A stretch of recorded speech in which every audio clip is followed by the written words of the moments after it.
everybody, this is Ron, and I'm sitting here in Branson, Missouri at a campgrounds, and behind me you see the RV that we're traveling the country in. There's plenty of videos that I'll be sending you along the way on that, but I'm going to do the questions and answers here tonight by myself. I'm going to read them on my iPad, and the first one's from Matthew Peterson from Upper Marlboro, Maryland. Matthew says, "Hey Ron, when the seller wants a down payment, how do we put that in the contract that they will receive the down payment when we close with a tenant buyer?"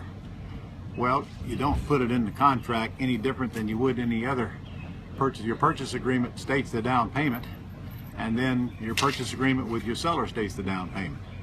So that's all you have to do. Put those in there and they'll take care of themselves. And when the attorney closes the sale to your tenant buyer, he will take the money out to pay your seller, because he should have both agreements at the same time at that point. It's not for you to be concerned about, brother. There's nothing extra for you to do.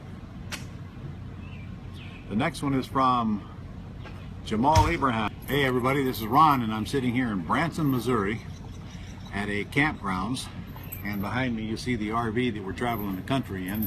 There's plenty of videos that I'll be sending you along the way on that, but I'm going to do the questions and answers here tonight by myself. I'm going to read them on my iPad, and the first one's from Matthew Peterson from Upper Marlboro, Maryland.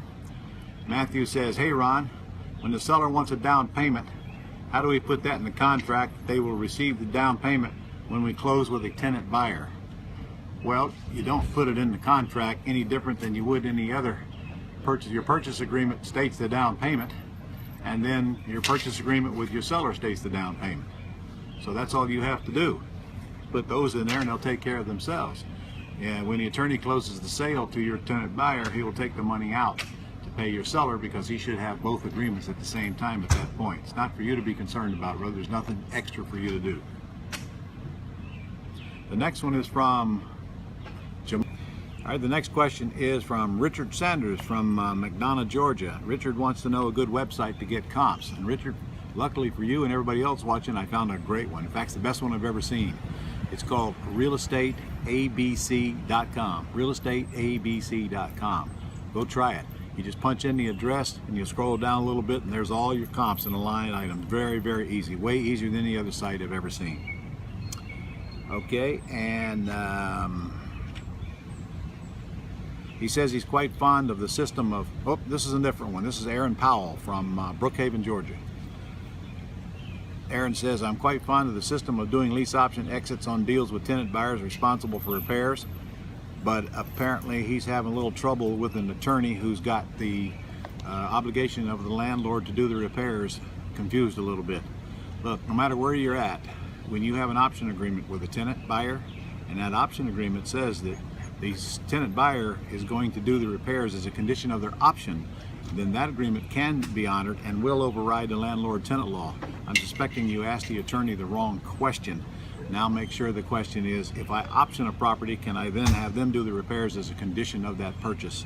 And frankly, if you don't get a good answer to that, you might ought to get another opinion from a real estate attorney. All right, the next one is Tom Fellon, Miami, Florida. Tom says that he recently purchased my Pretty House system and he loves it, but in one section I say not to use a land sale contract or an AITD when acquiring a Pretty House, because if he had to foreclose under Florida law it would take far too long. This I understand. However, in the same CD, especially the DVDs, Ron illustrates lead sheets pertaining to Florida Pretty Houses and recommends employing, a land sale contract. You're confused, Tom. Here's the deal. If you buy a house with a land sale contract, foreclosure shouldn't be of concern, because you wouldn't be the one foreclosing. The seller would be foreclosing on you. And so I don't understand your question. It really makes no sense. Only when you're selling with owner financing do you need to worry about foreclosure. And in Florida, I do not sell with owner financing except on rare occasion, because it takes too long to get it back and it's very expensive to even file foreclosure. So buy it however you want to buy it. Get a deed subject to, pay cash, or buy with owner financing. But I'd put a lease option tenant buyer in there, and then if they don't pay, all I have to do is evict. So I use land installment contracts to buy and sell. In Florida, it's called an agreement for deed. So if you're only concerned about Florida, it's an agreement for deed, but the truth is it's of very little value, because you have the same foreclosure process on an agreement for deed as you do any other type of mortgage seller finance deal. So I hope that clears it up for you. All right, the next one is from Randy Horton from Elk City, Oklahoma. And he's concerned about the risk involved with getting a title search. Your earnest money is at risk, as you stated. When you put down the earnest money, if you don't buy, you lose it. So if you're concerned about losing the money for a title search guy, you're probably looking at it from the wrong angle. Title searches are $50 to $100. If you're paying any more for that, you probably ought to go look for another title company, because in here it says that they're trying to charge you $300 for a title search. That's a title search is all you're looking for, not a title abstract, just a title search. And frankly, we pay $50 with a title company because all it is an email telling us if we got any title problems or not. But you will lose the cost of the title search, cost of doing business. So there's no way to get around that, because you do want to do a title search before you take the next step, put the house on the market. Okay, we got one more here from Joseph Allen from Knife River, Minnesota. Joseph actually lives in New Zealand and says, I'm trying to transplant the axe concept to New Zealand where I live. My lawyer hasn't seen this type of deal before and thinks I'm crazy. I need to draw I need to draw up documents that will work in New Zealand for a basic axe deal, and I'm wondering what I need her to create.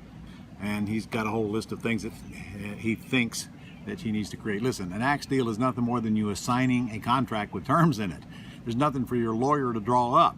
If she's got a lease option agreement, that's all you need. If she has got the documents that you need to buy or sell with owner financing, that's all you need. The only difference between an axe deal and any other deal is you're assigning an existing agreement.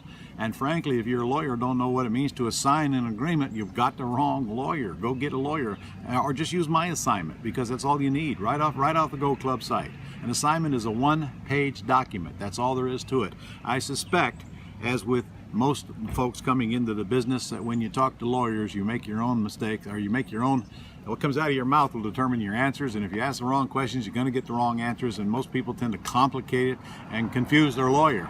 But it's not really, there's nothing else for you to do except first use agreements that are okay for New Zealand, buying and selling, and I'm sure she has that if she's a real estate lawyer. The only thing different on an axe deal is an assignment. But I'm going to caution you, axe is not what I'm looking for.